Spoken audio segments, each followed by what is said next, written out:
Halo kawan-kawan, selamat pagi. Hari ini kita akan membahas ada sebuah kabar yang mengembirakan dari pihak LPDP selaku lembaga pemberi beasiswa di bawah Kementerian Keuangan. Jadi per 25 Januari telah resmi dibuka beasiswa LPDP untuk tahap 1. Ini merupakan suatu hal yang luar biasa karena dengan beasiswa LPDP ini, tentu teman-teman yang ingin melanjutkan pendidikannya di perguruan tinggi bisa kuliah dengan gratis dan mendapatkan full biaya hidup. Juga ada yang namanya dana kedatangan, juga dana untuk membeli buku, dan banyak lagi fasilitas yang kita dapatkan seperti relasi, jaringan, dan lain sebagainya. Di sini saya akan memberi intro sedikit tentang penjadwalannya, di mana untuk pendaftarannya itu dari tanggal 25 Januari sampai 25 Februari 2023. Jadi pada tahap tersebut, pastikan bahwa teman-teman sudah mensubmit segala syarat yang ditentukan. Di sini beberapa hal yang menjadi catatan penting, yaitu adalah TOEFL sebagai syarat bahasa Inggris, surat rekomendasi dari orang-orang yang mengenal teman-teman, yakni di sini jika teman-teman merupakan fresh graduate atau baru lulus, bisa memintanya dari atasan, dan bagi maksudnya yang baru lulus bisa mintanya di dosen pembimbing yang membimbing teman waktu saat S1. Kenapa dosen pembimbing? Karena mereka ini yang mengenal karakter teman-teman. Mereka yang mengetahui bagaimana kemampuan teman-teman dalam mengeksekusi skripsi akhir itu. Atau bisa juga dari dosen pembimbing akademik. Dan bagi teman-teman yang sudah kerja, boleh memintanya di atasan teman-teman. Pastikan bahwa mereka yang memberikan rekomendasi kepada teman-teman adalah mereka yang betul-betul mengenal teman-teman. Bukan saja mengenal diri, tetapi juga mengenal kepribadian dan juga potensi yang ada di teman-teman. Sebab jika mereka mengetahui potensi yang ada pada diri teman-teman, ini sangat penting nantinya jika si pemberi beasiswa atau reviewer ketika membaca berkas teman-teman itu, mereka tentu akan memiliki suatu pandangan yang baik jika teman-teman bisa memberikan nilai tambah ke depan. Sehingga pastikan bahwa teman-teman meminta rekomendasi kepada pembimbing atau atasan yang tepat. Lalu selanjutnya ada yang namanya esai. Esai ini juga merupakan satu hal yang sangat penting dan mendasar. Karena esai ini si pembersih akan melihat bagaimana track record teman-teman mulai dari awal sampai dengan teman-teman berada pada posisi saat ini. Di video-video selanjutnya saya akan menjelaskan secara detail tentang bagaimana kita memperoleh TOEFL secara cepat dan tepat, tentang bagaimana kita bisa mendapatkan surat rekomendasi yang baik, dan bagaimana juga kita bisa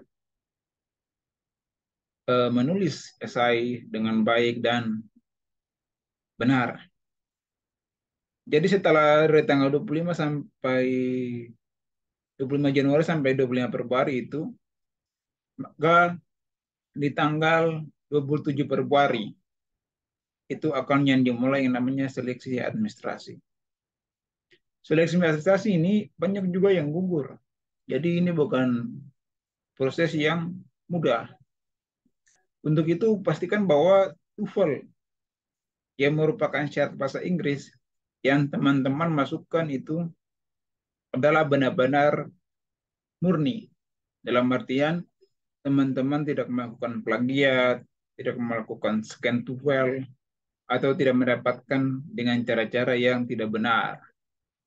Sebab jika nanti diketahui ada indikasi kecurangan yang teman-teman lakukan, seperti mengedit sertifikat, atau seperti mendapatkan dari lembaga yang tidak resmi, tentu ini merupakan suatu hal yang sangat buruk karena bisa berdampak kepada teman-teman gagal di seleksi administrasi.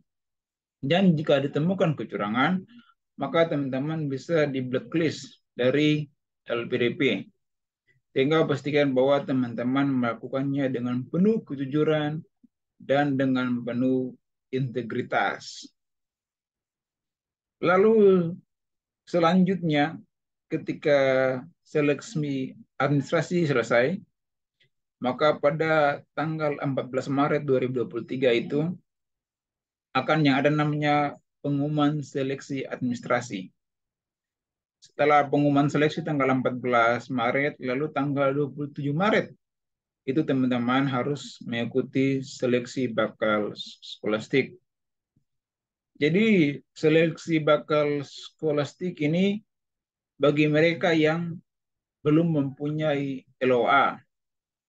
Jadi teman-teman bertanya, kenapa yang tidak punya LOA harus mengikuti seleksi bakal skolastik?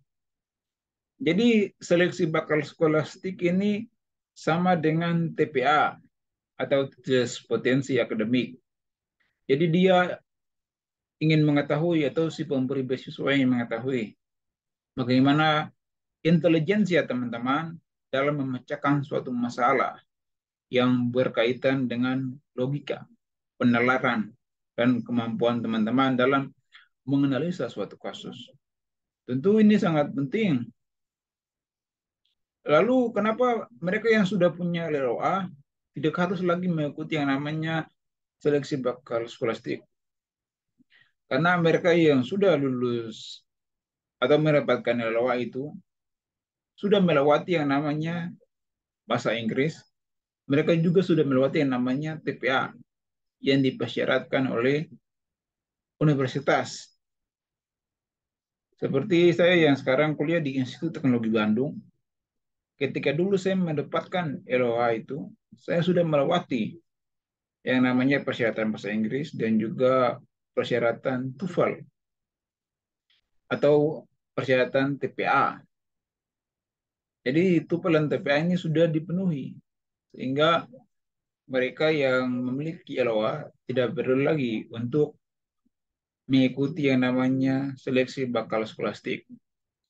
Jadi seleksi bakal skolastik ini kebanyakan teman-teman akan mengerjakan soal-soal matematika, soal-soal yang berhubungan dengan wawasan kebangsaan, dan juga soal-soal yang berhubungan dengan bahasa. Jadi kebanyakan angka dan bahasa.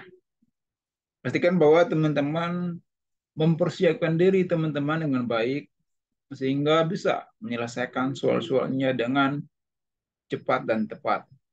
Karena untuk pengerjaan soalnya itu ada waktu yang ditentukan, dan teman-teman harus bisa menyelesaikan soal sebelum waktunya berakhir. Tidak sedikit juga orang yang gugur di tahap seleksi bakal skolastik ini, sehingga hanya mereka yang mempunyai nilai yang mencukupi target yang bisa lolos ke seleksi berikutnya. Lalu setelah seleksi bakal skolastik, pada tanggal 5 April 2023 itu ada yang namanya pengumuman hasil seleksi bakal skolastik. Jadi hasil teman-teman akan diumumkan apakah teman-teman layak untuk mengikuti yang namanya seleksi substansi yang diadakan pada 10 April 2023 sampai 31 Mei 2023. Teman-teman akan mengikuti seleksi substansi ini. Jadi seleksi substansi ini teman-teman akan diwawancara secara langsung oleh si pemberi beasiswa, entah itu melalui wawancara secara luring atau secara daring. Tapi kemarin ketika saya mengikuti seleksi itu, saya mendapat wawancara secara online melalui Zoom meeting. Nah, ketika mengikuti wawancara ini bukan sesuatu yang mudah juga, karena banyak juga yang tidak lolos. Jadi teman-teman harus mempunyai kemampuan untuk menjual diri. Apa yang namanya kemampuan menjual diri? Kemampuan menjual diri ini teman-teman harus bisa memunculkan, menampilkan, dan menunjukkan kelebihan teman-teman dibandingkan dengan penerima beasiswa yang lain. Apa keunggulan teman-teman, apa bakat teman-teman yang ada, dan apa yang nantinya teman-teman mampu lakukan. Jadi teman-teman harus bersikap sebagai seorang visioner, seorang yang mampu melihat jauh ke depan, dan seorang yang juga mampu untuk berkontribusi untuk orang lain, berkontribusi untuk bangsa dan negara. Nah, eh, seleksi substansi ini si pemberi beasiswa juga akan mengoreksi atau mengorek banyak dari hal teman-teman. Jadi pastikan bahwa teman-teman sudah siap. Di video selanjutnya saya akan menjelaskan bagaimana agar tips dan trik teman-teman bisa menghadapi seleksi substansi ini. Lalu setelah seleksi substansi, maka pada tanggal 8 Juni 2023 itu akan yang namanya pengumuman seleksi substansi final. Apakah teman-teman lolos atau tidak? Jadi dari ribuan orang yang tes hanya sedikit yang lolos. Tetapi bukan berarti, tapi teman-teman harus tahu bahwa tidak ada kuota, tidak ada batas kuota untuk seleksi LPDP. Jadi selama teman-teman memenuhi yang namanya persyaratan, selama teman-teman memenuhi ambang batas si pemberi beasiswa, maka teman-teman bisa lolos. Karena ada yang namanya dana abadi yang memang disiapkan oleh negara kepada mereka yang ingin sekolah lanjut, kepada teman-teman, kepada putra-putri terbaik bangsa. Sehingga ini merupakan satu hal yang luar biasa dari Kementerian Keuangan, dari negara, memberikan kontribusi yang begitu hebat. Jadi pastikan bahwa teman-teman mengikuti seleksi itu dengan kejujuran. Pastikan bahwa teman-teman memiliki integritas. Sehingga teman-teman akan dinilai layak dan cukup matang untuk diberikan beasiswa. Karena yang terpenting adalah kematangan dan persiapan mental seorang pejuang seperti teman-teman. Jadi ingat bahwa proses seleksinya meliputi seleksi administrasi, seleksi bakal skolastik, dan seleksi substansi. Jadi kalau teman-teman yang sudah punya LOA, teman-teman bisa bersyukur. Karena teman-teman berada satu langkah ke depan daripada mereka yang belum memiliki LOA. Tetapi yang belum memiliki LOA juga jangan berkecil hati. Karena LPDP juga memfasilitasi teman-teman yang tidak memiliki LOA melalui seleksi bakal skolastik tersebut. Lalu selanjutnya, berdasarkan pengumuman yang baru dikeluarkan ya oleh pihak LPDP, bahwa seleksi bakal skolastik ini akan dilakukan secara daring. Jadi seleksi bakal skolastik ini tidak diikuti oleh mereka yang penyandang disabilitas atau mereka yang sudah memiliki LOA dan mereka yang sudah lulus perguruan tinggi dunia. Nah, ini keuntungannya dilakukan secara daring sehingga teman-teman tidak perlu sibuk-sibuk ke suatu tempat.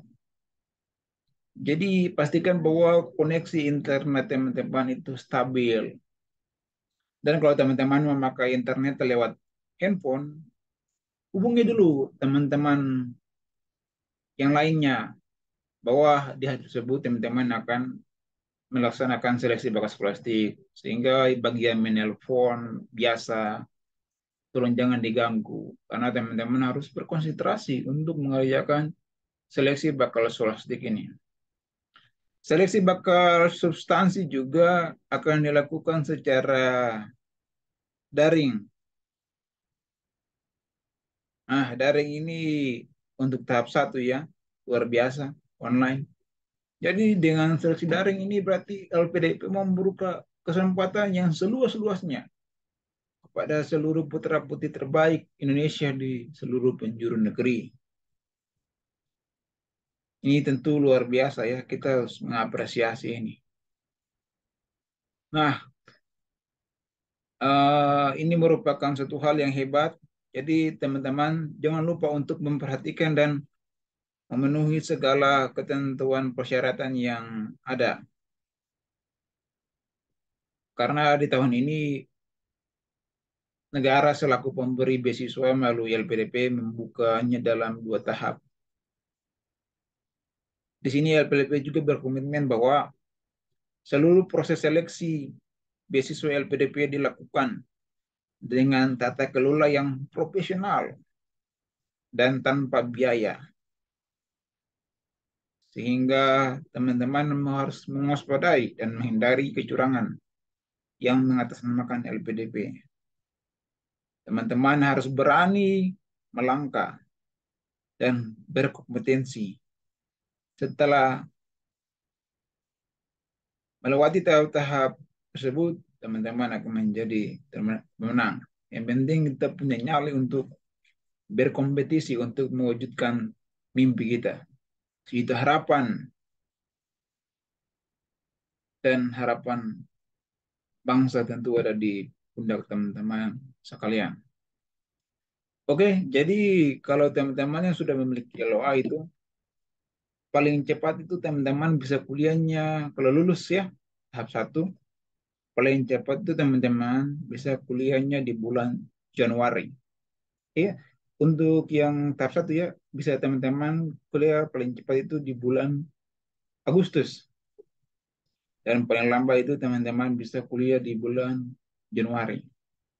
Karena biasanya di suatu universitas perguruan tinggi untuk S2 dan S3 itu ada yang namanya jalur 1 itu pada bulan Agustus dan jalur 2 itu pada bulan Januari.